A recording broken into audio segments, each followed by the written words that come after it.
जो हमारे हिंदू भैया के दुकानदार हैं अपने इनसे सामान खरीदते और इनसे हमने क्यों लेना सामान।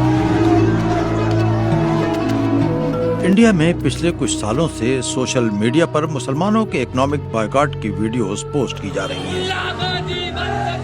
जगह जगह राइट विंग हिंदू तंजीमों और हुक्मरान जमात बीजेपी के अस्सलामु अलैकुम वरहमतुल्लाहि वबरकातुहू। आपने बीबीसी का थोड़ा बहुत 4-5 सेकंड का ये इंट्रो देखा होगा। मैं अभी आपको पूरी वीडियो दिखाऊंगा। ये पहले हम थोड़ी सी बात कर लेते हैं। देखिए मेरे भाइयों, हर त्यौहार अपनी एक खुशी लेकर आती है, उसका एक अपना मज़ा होता है, अपना रंग होता है। और ख़ासकर जब बात हो ईद की तो ये हमारे लिए अमन पुरसुकून और भाईचारे का पैगाम लेकर आती है। और ये चूँकि हमारी ये त्यौहार मुसलमानों का शाइर इस्लाम है, ठीक है। हमने सोचा है कि हमारी त्यौहार यानी कि ईद की ख़रीदारी कैसे होनी चाहिए।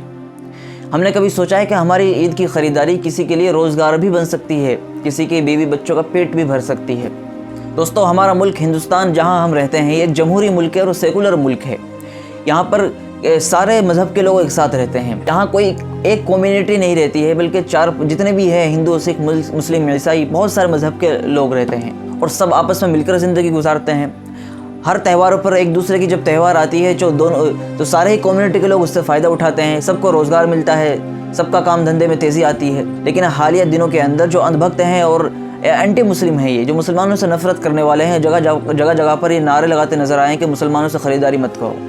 आपने पिछले साल योगी आदित्यनाथ का भी बयान सुना होगा कि जो रेडी वाले हैं अपने आगे नाम लगाएं वो कि मैं मुसलमान हूँ, मैं हिंदू हूँ, ताकि हमारे कावड़िया लोग मुसलमानों से कोई चीज़ ना ख़रीदें। तो देखिए, जब इतनी ही बात आगे जा चुकी है तो हमारा भी ये फ़र्ज़ बनता है कि हम भी लोगों का ख्याल रखें, ठीक है। कैसा ख्याल रखना है हमें? देखिए, जिनके बारे में हमें पता है कि ये एंटी मुस्लिम हैं, ये मुसलमानों से नफ़रत करते हैं और ये पता है कितने होशियार रहते हैं दोस्तों। ये आपको मना करेंगे, दूसरे हिंदुओं को मना करेंगे कि मुसलमानों से कोई चीज़ मत ख़रीदो, क्या या फिर कहेंगे कि मुसलमानों को कोई चीज़ मत बेचो, लेकिन ख़ुद बेचेंगे मुसलमानों, क्योंकि अपने पेट पे किसी को लात नहीं मारनी, दूसरे के पेट पे लात मारनी है, दूसरों का अमन ख़राब करना है, अपना घर का अमन किसी को ख़राब नहीं करना है। तो जिसके बारे में ये पता हो कि ये मुसलमानों से इस तरह से चिढ़ता है और नफ़रत रखता है, मुसलमानों को भी उससे कोई चीज़ ख़रीदने से या लेन देन करने से परहेज़ करना चाहिए। हाँ, जो सेकुलर हिंदू हैं या गैर मुस्लिम हैं, जो मुसलमानों से चिढ़ते नहीं हैं, उनको आप खूब मुबारकबाद दीजिए ईद की, और ईद की ख़रीदारी भी उनसे कीजिए। लेकिन ऐसे लोगों से ज़रा बचकर रहिए, होशियार रहिए, ठीक है। आप बीबीसी का वो डॉक्यूमेंट्री वीडियो पूरा देखिए जो मैंने शुरू में चलाया था, वो पूरा देखिए आप। जो हमारे हिंदू भैया के दुकानदार हैं अपने इनसे सामान खरीदते और इनसे हमने क्यों लेना सामान। इंडिया में पिछले कुछ सालों से सोशल मीडिया पर मुसलमानों के इकोनॉमिक बॉयकॉट की वीडियोस पोस्ट की जा रही हैं। जगह जगह राइट विंग हिंदू तंजीमों और हुक्मरान जमात बीजेपी के मुकामी रहनुमा मुसलमानों से खरीद फरोख्त न करने की अपीलें कर रहे हैं। ये देखिए, इसका बेचारा इस मुहिम का मुसलमानों की कारोबारी सरगर्मियों पर गहरा असर पड़ा है। अब कुल मिला के हमारे कस्टमर ख़त्म ही हो गए। ये चला दी कि भाई होटल मोमडनों के हैं, ये खाने में पेशाब कर देते हैं, खाने में गलत आइटम मिलाते हैं। तो हमने धीरे धीरे, जब हमारा काम ख़त्म हो गया तो हमने कुल मिला के होटल बेच ही दिया। वेस्टर्न उत्तर प्रदेश के एक हिंदू मजहबी रहनुमा स्वामी यशवीर महाराज कहते हैं कि हिंदुओं को मुसलमानों के रेस्टोरेंट्स और होटल्स में नहीं खाना चाहिए। मुसलमानों के बहुत बड़ी संख्या में लोग सनातन धर्म के लोगों के भोजन में फूकने, मूत्र करने या गौमांस मिलाने का या उसमें ऐसी औषधि मिलाने का जिस औषधि मिले भोजन को कोई सनातन धर्म के लोग करें तो नपुंसक हो जाएं और महिलाएं बांझ हो जाएंगी। बाज़ रियासतों में स्लॉटर हाउसेस और मुसलमानों की मिल्कियत वाले मीट प्लांट्स गैर कानूनी कहकर बंद कर दिए गए हैं।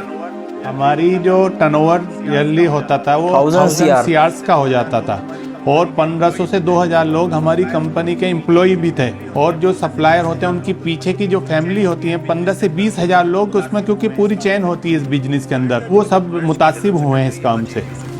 ऑल इंडिया जमीयतुल कुरैश के जनरल सेक्रेटरी हाजी यूसुफ कुरैशी कहते हैं कि ये एक पॉलिसी के तहत किया जा रहा है।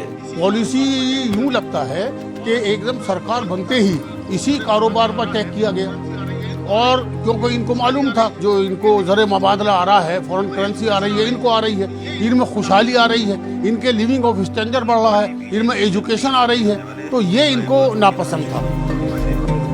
रूलिंग पार्टी बीजेपी से करीब समझे जाने वाले दाएं बाजू के दानिश्वर और माहिर इक़्तिसादियात डॉक्टर शुभ्रो कमल दत्ता कहते हैं कि ये सोचना ही गलत है कि हुकूमत मुसलमानों के साथ तफरीक बरत रही है। मैं समझता हूँ कि सरकार की नीति में किसी भी इस तरह का पक्षपात नहीं है। हाँ, जो कानून तोड़ेगा और अपना आइडेंटिटी छुपाएगा उसके ऊपर कठोर कार्रवाई की जाएगी। ये तो कोई नहीं कह रहा है कि पूरे मुस्लिम बिरादरी को इकोनॉमी से बाहर कर दिया जाए, ये तो नामुमकिन है। कुंभ मेले में मुसलमानों पर पाबंदी की साधुओं की कॉल हो, दुकानों पर नाम लिखने का हुक्म या सोशल मीडिया पर मुसलमानों के इकोनॉमिक बायकॉट की मुहिम, हुकूमत की मुकम्मल खामोशी से इन अनासिर को हौसला मिला है और मुसलमानों की कारोबारी मुश्किलात बढ़ गई हैं। खैर दोस्तों, इतना ही पैगाम मैं देना चाहता हूँ। अल्लाह से दुआ करिए और सब्र करिए। अल्लाह ने कहा, या अय्युहल्लज़ीना आमनू इस्तईनु बिस्सब्रि वस्सलाह इन्नल्लाह मअस-साबिरीन। ए ईमान वालो, ए मुसलमानों, तुम इस्तईनु ताकत हासिल करो अल्लाह से सब्र के ज़रिए और नमाज के ज़रिए। नमाज पढ़ो और सब्र करो, यही हम कह सकते हैं। और हमारी पूरी उम्मत मुस्लिमा के लिए आप दुआ कीजिए, हमारे प्यारे मुल्क हिंदुस्तान के लिए दुआ कीजिए। अल्लाह पाक इसको अमन व अमन का गहवारा बनाए और मुसलमानों के लिए इसको एक दारुस्सलाम बनाए अल्लाह पाक इसको, ठीक है, दारुस्सलाम। अल्लाह इसकी मेरी ये बात पूरी करे, अल्लाह इसको दारुस्सलाम बनाए, ठीक है। अस्सलामु अलैकुम।